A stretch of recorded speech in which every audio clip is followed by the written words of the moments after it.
श्रीमद् भगवद गीता दुनिया के सभी श्रेष्ठ ग्रंथों में से एक है। यह न केवल सबसे ज्यादा पढ़ी जाती है बल्कि कही और सुनी भी जाती है। जीवन के हर पहलू की व्याख्या गीता से जोड़कर की जा सकती है। सनातन संस्कृति में श्रीमद् भगवद गीता को पूजनीय और अनुकरणीय माना गया है।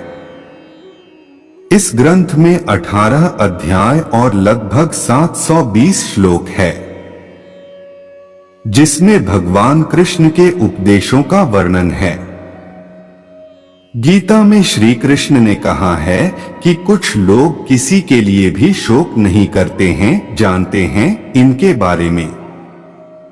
गीता में श्री कृष्ण कहते हैं कि हे अर्जुन, तुम ज्ञानियों की तरह बात करते हो, लेकिन जिनके लिए शोक नहीं करना चाहिए उनके लिए शोक करते हो। मृत या जीवित ज्ञानी लोग कभी किसी के लिए शोक नहीं करते हैं। गीता में लिखा है कि यह बड़े ही शोक की बात है कि राज्य और सुख के लोभ की वजह से लोग अपने स्वजनों का नाश करने को तैयार हैं। ऐसे लोग बड़ा भारी पाप करने का निश्चय कर बैठते हैं। श्री कृष्ण कहते हैं कि हे अर्जुन, श्रेष्ठ मनुष्य विषम परिस्थितियों में भी हिम्मत नहीं हारते हैं। कठिन समय में कायरता दिखाना उनके आचरण के विपरीत है। ना तो ये स्वर्ग प्राप्ति का साधन है और ना ही इससे कीर्ति प्राप्त होती है। जैसे इस जन्म में जीवात्मा बाल, युवा और वृद्ध शरीर को प्राप्त करती है, वैसे ही जीवात्मा मरने के बाद भी नया शरीर प्राप्त करती है। इसलिए वीर पुरुष को मृत्यु से घबराना नहीं चाहिए। गीता में लिखा है कि न यह शरीर तुम्हारा है न तुम शरीर के हो। यह अग्नि, जल, वायु, पृथ्वी, आकाश से मिलकर बना है और इसी में मिल जाएगा। परंतु आत्मा स्थिर है, फिर तुम क्या हो? आत्मा अजरमर है। जो लोग इस आत्मा को मारने वाला या मरने वाला मानते हैं, वे दोनों ही नासमझ हैं। आत्मा ना किसी को मारता है और ना ही किसी के द्वारा मारा जा सकता है। आत्मा ना कभी जन्म लेती है और ना मरती ही है। शरीर का नाश होने पर भी इसका नाश नहीं होता है। तुम अपने आप को भगवान को अर्पित करो। यही सबसे उत्तम सहारा है। जो इसके सहारे को जानता है वह भय, चिंता, शोक से सर्वदा मुक्त रहता है। गीता में लिखा है, जैसे मनुष्य अपने पुराने वस्त्रों को उतारकर दूसरे नए वस्त्र धारण करता है, वैसे ही जीव मृत्यु के बाद अपने पुराने शरीर को त्याग कर नया शरीर प्राप्त करता है। श्री कृष्ण कहते हैं कि हे अर्जुन, ईश्वर भक्ति में स्वयं को लीन करके बड़े बड़े ऋषि व मुनि खुद को इस भौतिक संसार के कर्म और फल के बंधनों से मुक्त कर लेते हैं। इस तरह उन्हें जीवन और मरण के बंधनों से भी मुक्ति मिल जाती है।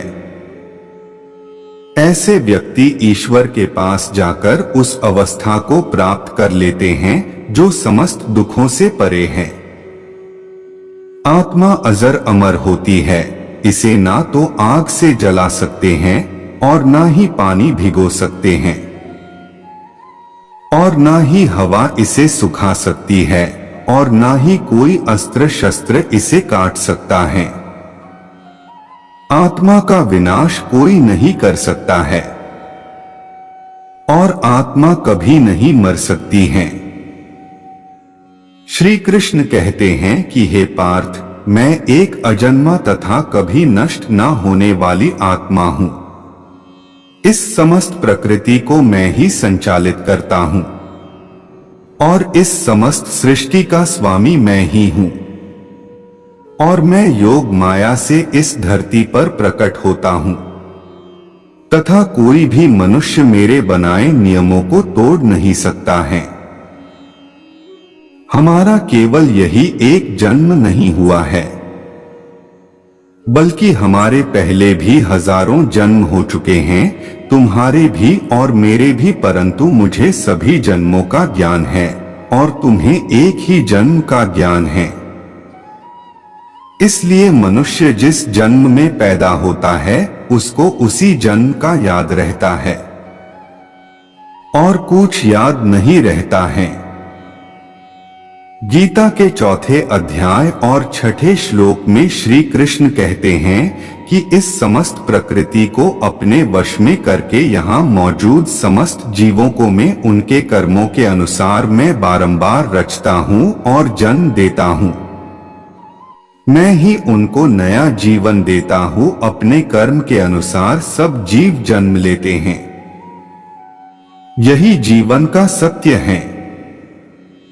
ना किसी के मरने का शोक करो, ना किसी के साथ नाता टूटने का दुख मानो। मरने के बाद मित्र 4 दिन रोता है, भाई 10 दिन रोता है, पत्नी उससे अधिक रोती है, माता सबसे अधिक समय तक रोती हैं, परंतु सबके आंसू धीरे धीरे सूख जाते हैं। इसीलिए कहते हैं किसी के मरने का शोक मत करो। अगर हमारी वीडियो आप लोगों को अच्छी लगी हो तो प्लीज लाइक, शेयर और चैनल को सब्सक्राइब जरूर करें। धन्यवाद।